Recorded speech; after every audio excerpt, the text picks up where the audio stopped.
Bismillahirrahmanirrahim. Assalamualaikum warahmatullahi wabarakatuh. Salam sejahtera bagi kita semua.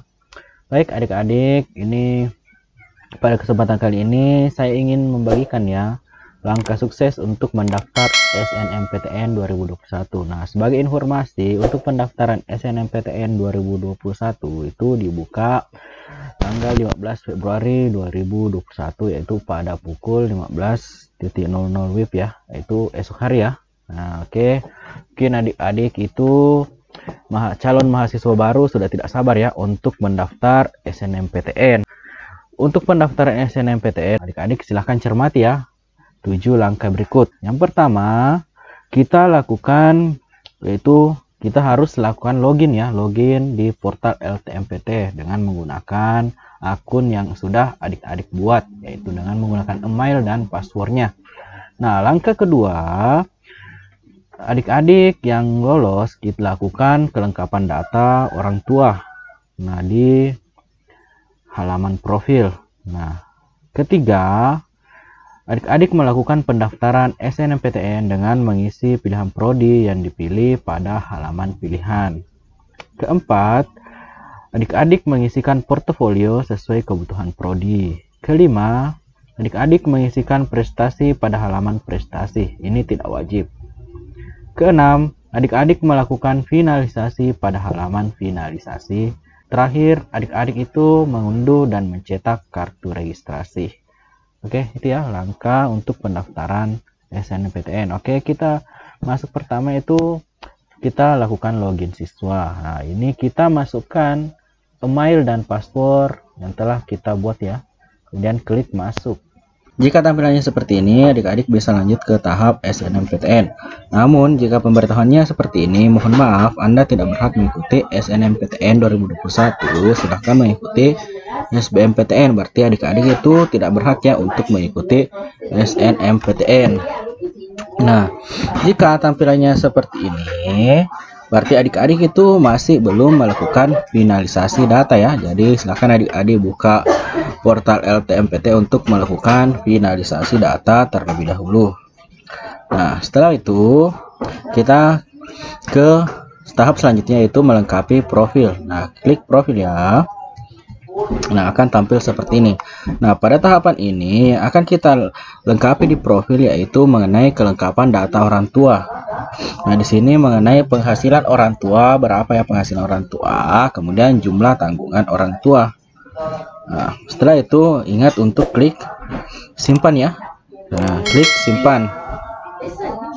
Setelah melakukan simpan data kelengkapan orang tua, kita lanjut ke tahap selanjutnya yaitu pilih program studi di menu pilihan ya. Di sini kita bisa memilih 2 program studi ataupun 1. Nah, jika kita memilih 1 program studi, berarti kita itu bisa bebas ya memilih di provinsi manapun yang ingin kita pilih. Nah, jika kita memilih 2, berarti salah satunya itu harus berada di atau salah satunya itu harus sama provinsinya dengan SMA MA kita berasal ya. Dan tentunya itu tidak boleh memilih untuk lintas minat ya, disarankan untuk memilih yang sesuai dengan jurusan kita. Tapi itu tergantung dengan PTN yang kita tuju. Oke, misalnya di sini kita memilih Institut Teknologi Bandung. Nah, di sini ada ya daya tampungnya ya. Kemudian kita pilih. Nah, di sini pilihan kedua misal ada ya, kita cari program studi lain untuk pilihan kedua. Nah, yang perlu diperhatikan itu portofolio ya. Di portofolio itu nanti ada pilihannya ya. Nah, kemudian kalau misal Anda tidak dapat memilih program studi ya, kita klik itu ternyata muncul begini, berarti itu tidak bisa dipilih ya, karena ini berpengaruh di jurusannya, berarti jurusan itu tidak tersedia ya untuk pilihannya. Oke, bisa dipahami ya. Nah, kalau misal selesai memilih program studi, kita ingat untuk melakukan simpan data.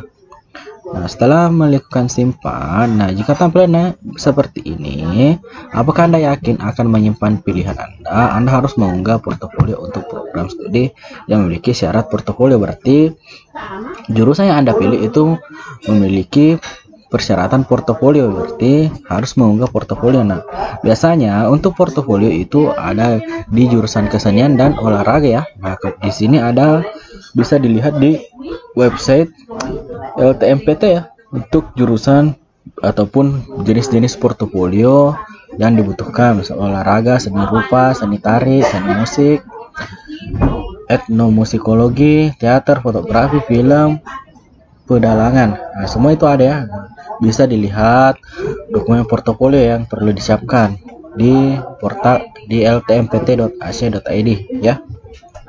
Nah, selanjutnya setelah itu kita sudah menyimpan pilihan. Nah, selanjutnya kita lanjut ke menu portofolio. Di portofolio ini, jika misal program studi yang kita perlukan itu membutuhkan portofolio, berarti kita unggah ya. Namun jika tidak, itu tidak perlu ya, kita tidak perlu isi. Nah, kemudian kita lanjut ke menu prestasi. Nah, di prestasi kita pilih ya, bidang prestasi apa yang kita miliki, tingkat prestasi bukan nasional, kabupaten, provinsi. Jangan lupa unduh bukti prestasinya berupa sertifikat maupun piagam penghargaan. Jika misal kita tidak memiliki prestasi, berarti ini bisa tidak diisi ya. Nah, setelah selesai ini berarti kita lakukan finalisasi. Nah, di sini saya setuju untuk melakukan finalisasi. Kemudian klik finalisasi. Maka akan muncul pop-up seperti ini ya. Apakah Anda yakin untuk melakukan finalisasi? Jika sudah yakin berarti lakukan finalisasi. Jika masih belum, silahkan adik-adikku periksa lagi ya kembali portofolionya ya. Ataupun menu-menu lagi, misal ada yang mau diubah, silahkan tidak diubah ya pilihannya. Nah, setelah melakukan finalisasi berarti tidak bisa lagi mengubah pilihan dan lain-lain ya. Kemudian setelah itu, nah setelah melakukan finalisasi, selanjutnya kita lakukan unduh kartu registrasi. Nah, di sini ya kita klik unduh. Nah, akan muncul tampilan seperti ini ya. Ini adalah kartu tanda peserta SNMPTN. Nah, setelah selesai mengunduh kartu tanda peserta SNMPTN, berarti tahapan pendaftaran SNMPTN itu telah selesai ya. Oke, mungkin cukup ya untuk penjelasan mengenai cara pendaftaran SNMPTN atau tahapan pendaftaran SNMPTN. Lebih dan kurangnya mohon dimaafkan. Jika misal ada yang kurang jelas, silahkan adik tanyakan ya di kolom komentar. Sekian, wassalamualaikum warahmatullahi wabarakatuh.